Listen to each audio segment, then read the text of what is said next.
to an episode of one of the lookbooks. We're not starting at the first lookbook, which was roughly created about 2014 in these styles of an actual book with these photos and showing a story behind the catalogs. I'm going to start in the fall winter of 2017. This is my favorite catalog, both for the items within it and the story it tells. It's called Tales from the Old West, and we'll get into more of the story later, but I really view it as the Levi's origin story. It's a nice brown color.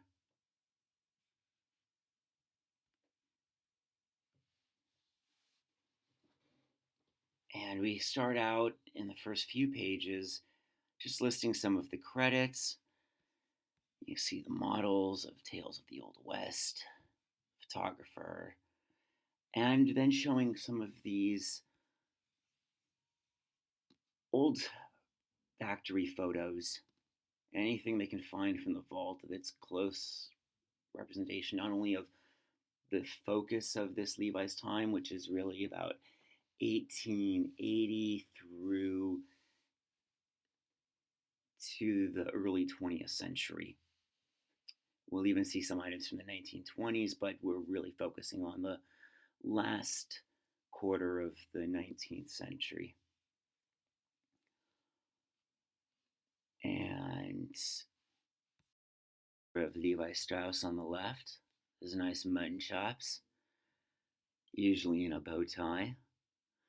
And a little talking about the company's history, table of contents, the items from the Levi's archive. It's not everything from the catalog, it's just a few of the items that they're pulling out to show what they found that was old and what they have reproduced.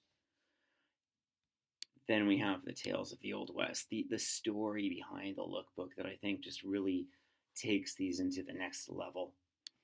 Some of the tags of the wash and wear care, and then just pictures of models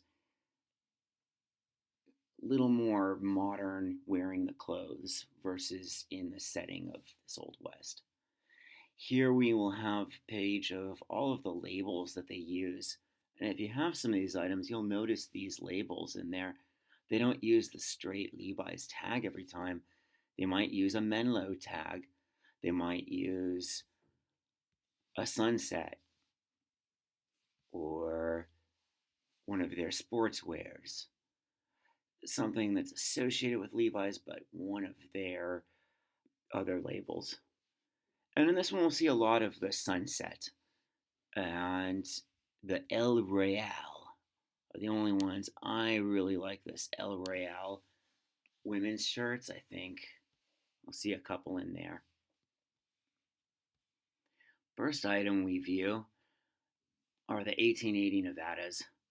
On the left, we see the From the Archive, missing a leg. And these pair of 1880s pre-501s were found in Nevada, originally made with Amaskia denim, but now remade with Cone Mills denim. And it doesn't have the 2-horse patch on the back, it will have the duck and denim patch. It will also be a single pocket on the back. Other than that, you're kind of dealing with a pair of 501s. Very close. And we get this dress shirt. I have this dress shirt. I love it. It comes with these 2 collars, one stripe to match the shirt and one just a solid color. I still haven't figured out how to button the collars on, but I like it as a banded collar. It also has cuffs if you have cufflinks that you can take out the buttons and use your nice cufflinks. I think that it's a classy shirt, but also Levi's has chosen to advertise it in some weird ways on their website. You can see that untucked, it looks very raggedy. Tucked in, it looks like a nice Sunday dress shirt.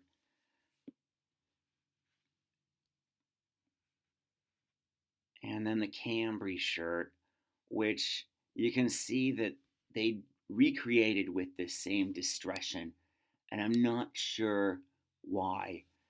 For the Henleys, I understand it giving that rustic look, but this is one of their more possible dress shirts. I have a complaint about Levi's dress shirts just being too thin and delicate, hard to wash. I do like how the buttons only go down about four, about halfway, and then you can just tuck it in. You don't really leave these shirts to be open. They're something that is meant to be buttoned up, although not all the way buttoned if you don't want to.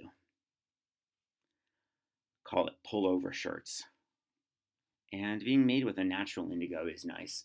Natural indigo just has a more beautiful blue, I think, but you don't ever have that rigidness that is nice too. And again, this is the sunset shirt. The other one just has this LSNC label, which looks very futuristic. And you can see it was recreated at the time from the old shirt. Not sure if they ever found the detachable collars with the original.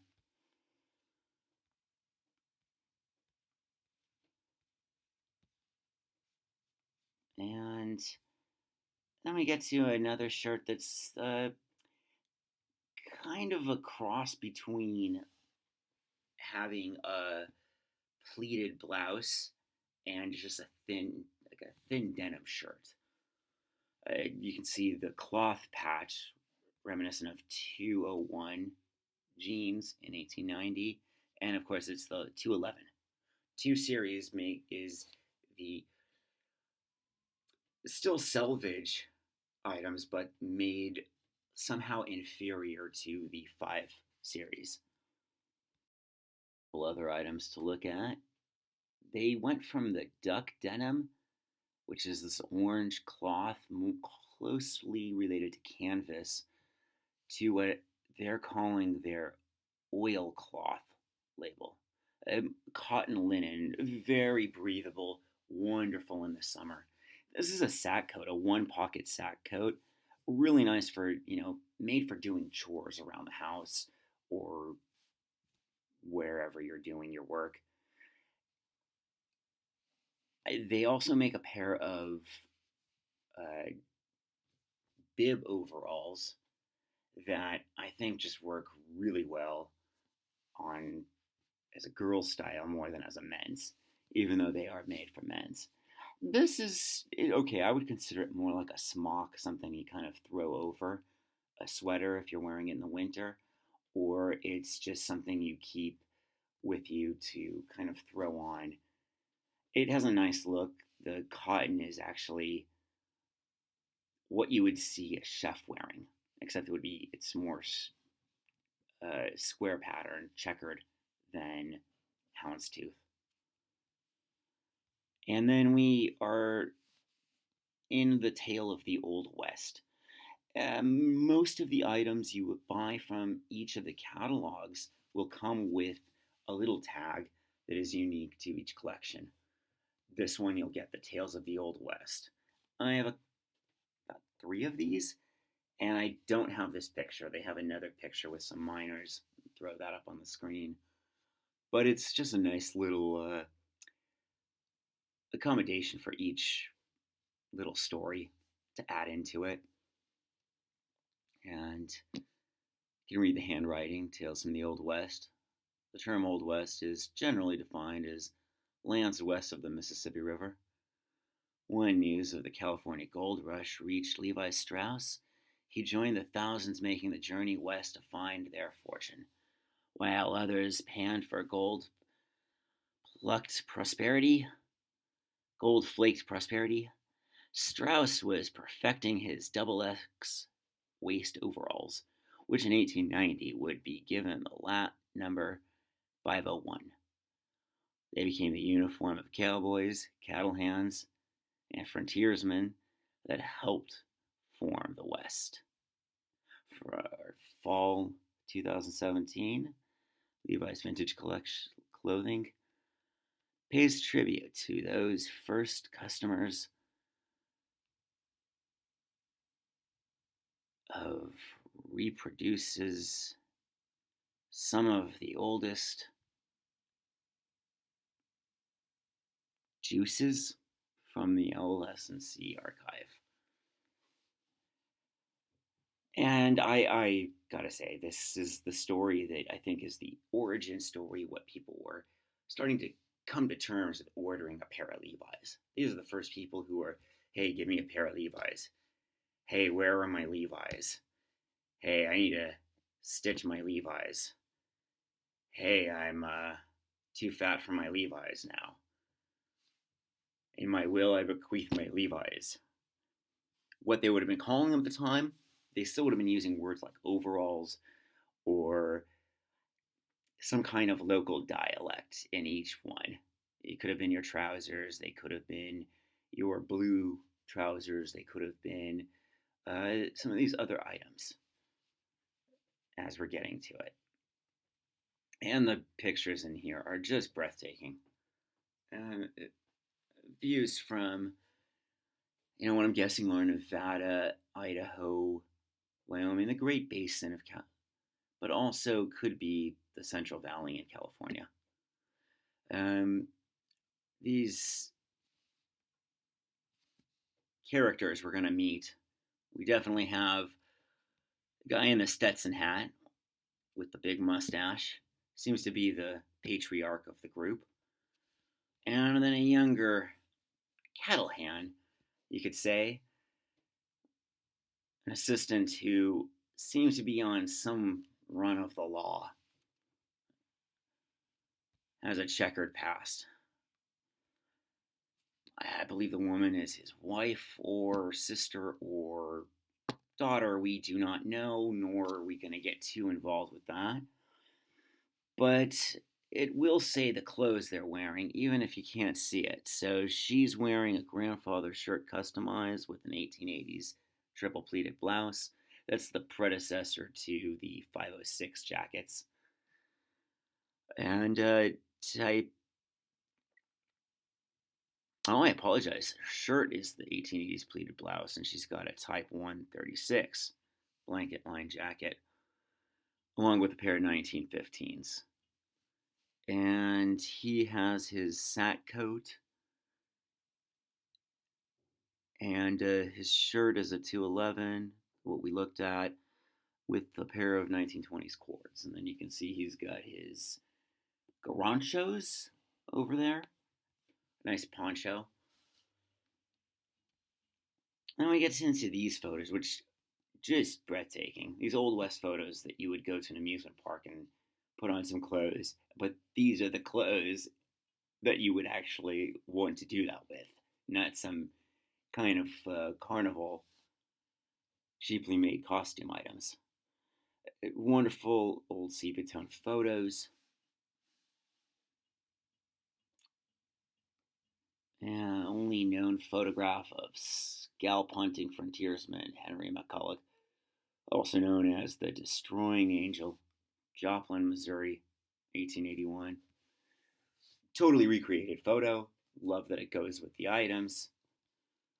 They'll do a lot of that, and they're all recreated, but it would be nice if they integrated more with it. And here's this distressed Henley. It's new, but we still see that it has these scratches and rips and stitches on it. Red with stripes and nice and thick.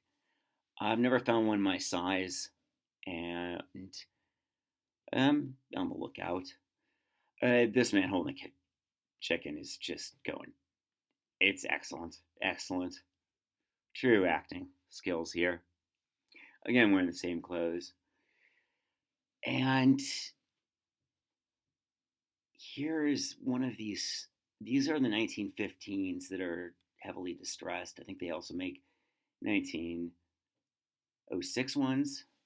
that are heavily distressed like this, even more patches, very hobo-y. And wonderful shirt. They made some women's dresses from this catalog, and almost impossible to find now, but just wonderful summer cotton clothing. That's the grandfather shirt customized. You can see here the daily activities of what our characters are getting into. Here's the sunset shirt. It's a yellow, comes with a bow tie you can put on. Very Eastery feel to it. And then he has what is this 1880s coat? That is the predecessor to the 506 jackets. And introducing another character, studio portrait of Buffalo Soldier, Fort Snelling, Minnesota, 1890s. I mean, obviously, if he's wearing the front jumper and a pair of 1890s jeans, then, I mean, this isn't a recreated photo, but it all lends to the whole idea of it. And I like that in doing these, they're really trying to, if you look at all their lookbooks, they are trying to be very inclusive of the true West, showing that it was a mixing pot. And there are many exhibits that do show this. It is a side of the pirate life and the Old West that is much forgotten about Black and Jewish and Asian pirates, Old West frontiersmen that were just as influential in the culture, and history is somehow forgotten pieces of, and we're rediscovering now. Taking a nap for some reason, because, work is hard. Just beautiful photography all over every one of these. Great idea for the story to tell. Black and white, sepia tone, lends to what you would have felt like back then. And we meet what I guess was an old lawyer, George Kingfish Carson, frontiers photographer with the Fisk expedition. So, to take photography would have taken a long time back then, step by step. And we see, first time listed, the LVC Dakota hat by Stetson. I have seen photographs of this hat in displays, but never seen it for sale. You can buy a Stetson hat. They cost about, they should cost about $500. This probably costs a few thousand if you find it now. No idea how much it originally went for. Comes in a box, nice hat box. And we see him also wearing the 1914 shirt that comes with the two collars. Here he has the plain, not striped collar in there. Again, it's your Sunday best. And here it is. The Stetson hat, the Dakota. If anyone has ever come in contact with one of these, let me know what you think. I'm very curious about it.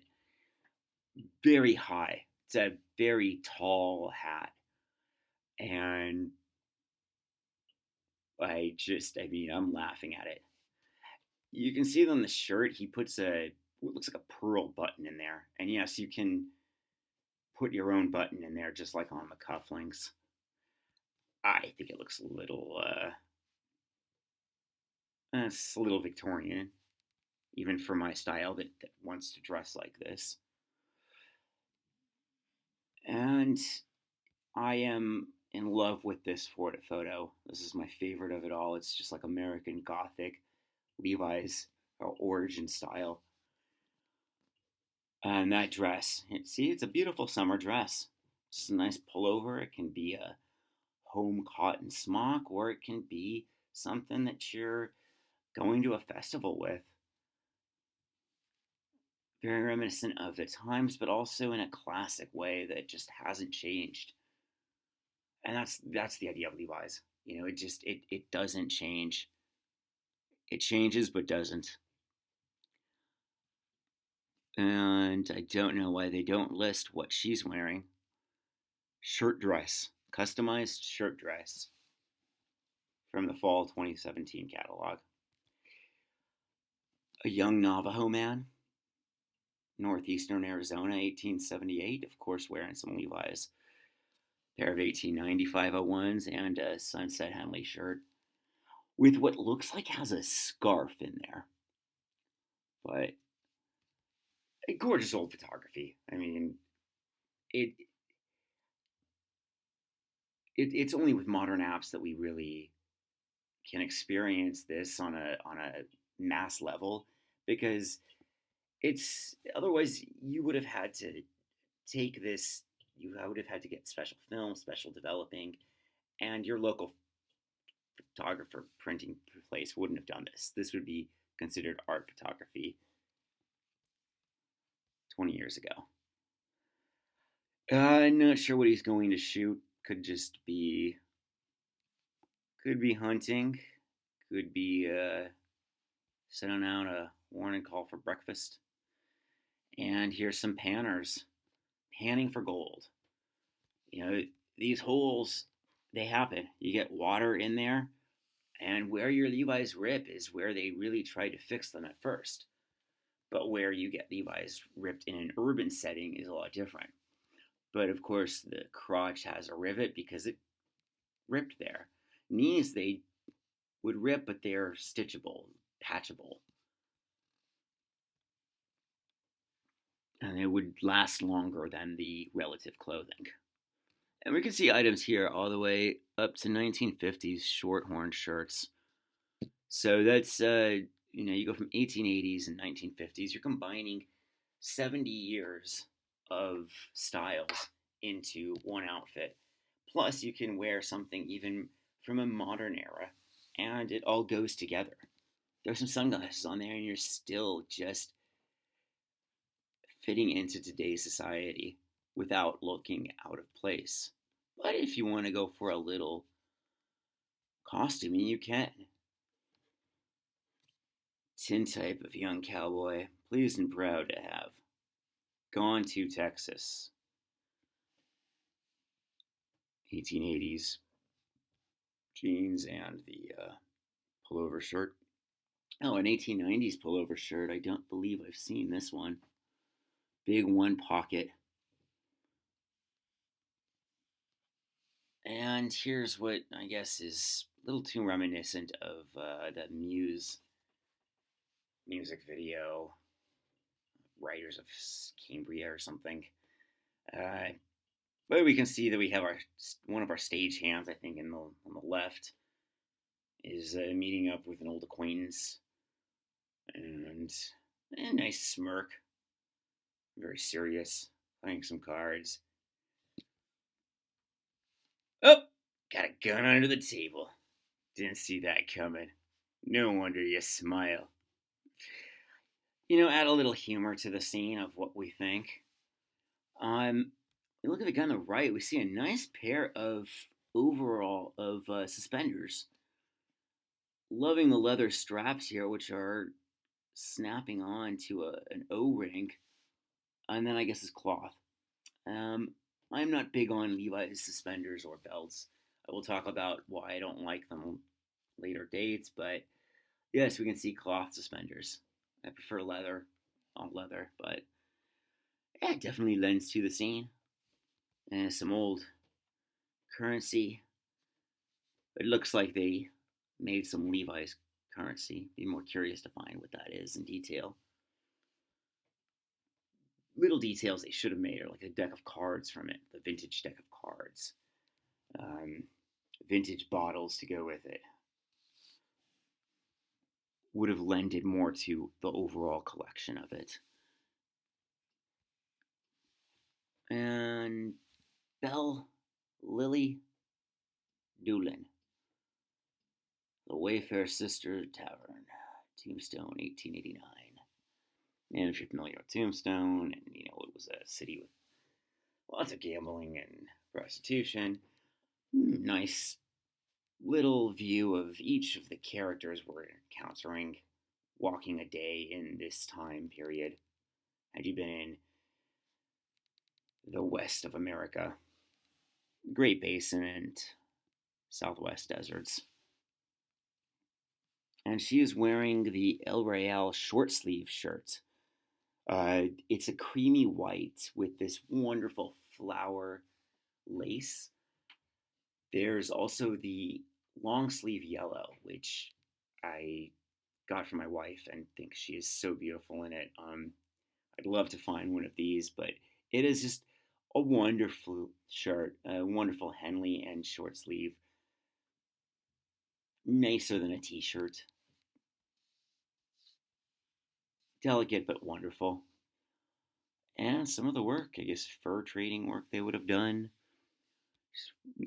Wearing an El Real long sleeve. She's got the yellow long sleeve. I think that's the only color it comes in. And a cardigan and bib and brace, which I think they're labeling as 1915s. But yeah, I mean, it looks like a longer cardigan than most. And it looks like it. No collar. Cardigans don't usually have collars. Oh, yeah, that is a wonderful sweater. Let's see the nice knitting and buttons. That's 1905 jeans and the wonderful cardigan. And just a hilarious photo of Outlaw Willie Bias fit tightly in his coffin with hat and firearms. Leadville, Colorado, December 1887. I guess they buried with their firearms, if that was a thing.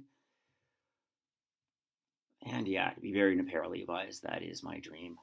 I mean, I'm trying to figure out which pair to be buried in, but he goes 1890, and I contemplate it, 1890s, but that could be a whole episode, which to be buried in. Back to our family and just seeing them on the ranch, the things they're doing. Time to talk to the horses. Ah, see, loving your horses.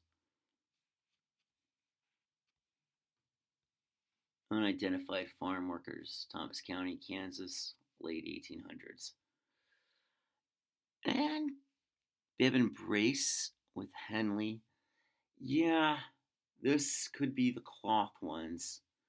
Although I only knew that they had black and white ones, black and white checkered. These look a little more like a tan cotton. I don't understand the straw hats, but that's what they put them in. Going back to the ranch, time to saddle up. Pullover shirts, jumpers, cords, and lasso one in. Again, just the beautiful photography over the work of the clothes. It's a combination of all of this, telling this story. It'd be nice to get more into these and tell a story, and that'd be nice to do. Trapper Samuel Buck. Just who writes the names, why they have them, what did they get them from? I hope Levi's can answer some of this at some point. And we see the vest. They made cotton duck vests. Not sure if they made denim vests at the time, but the cotton orange look with the duck orange look with blue jeans, I think looks great, especially the natural indigo more than the rigid. Don't think they ever made fur coats, but I could imagine those would be one of the more expensive items. Time for a hunt. And no, can't find anything about that there.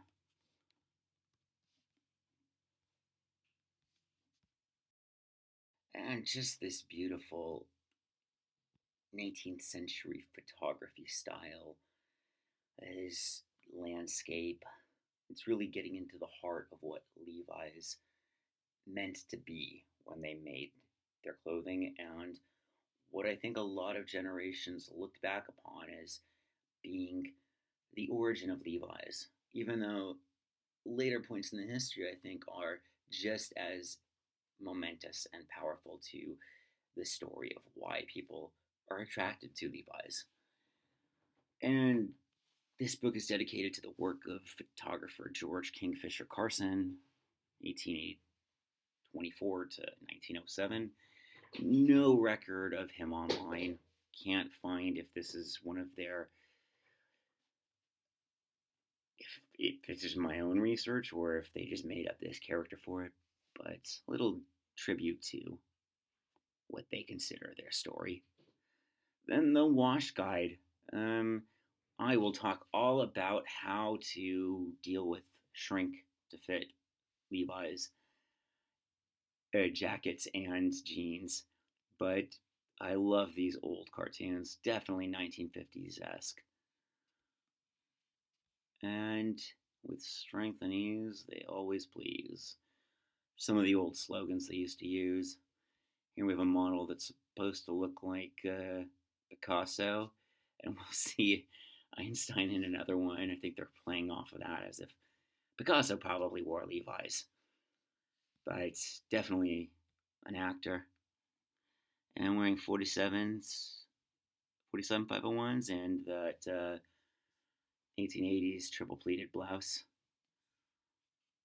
And just some of the models wearing clothes in more modern settings.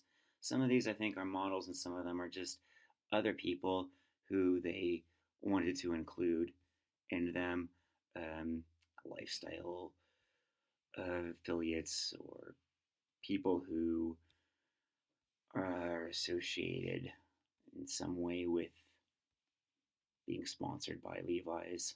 Love how high he's cuffed his jeans. I do that, but mostly just at home. It's more of just a funny kind of a look.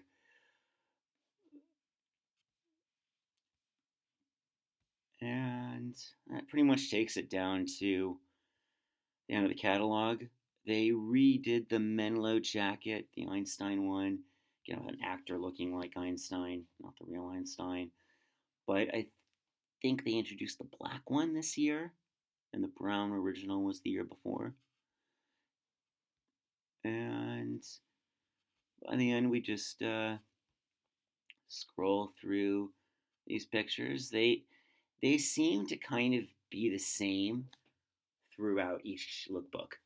The end of each lookbook just lists a lot of models wearing the clothes, showing you can still wear these. And here's a pair of 76 501s. So just telling you that, hey, it's still modern clothing, even though you looked at a bunch of old photos. Thanks for watching this video. Give a like and subscribe if you haven't already. It helps me out a lot to keep making these videos. And most importantly, add a comment, because getting this dialogue rolling of other LVC fans talking about their favorites and what they like, don't like, want to see, are looking for the whole thing. Was hoping Den and Denim can be that channel for you guys. This has been Tales from the Old West, the Fall Winter 2017 Lookbook. Thanks for watching Den and Denim.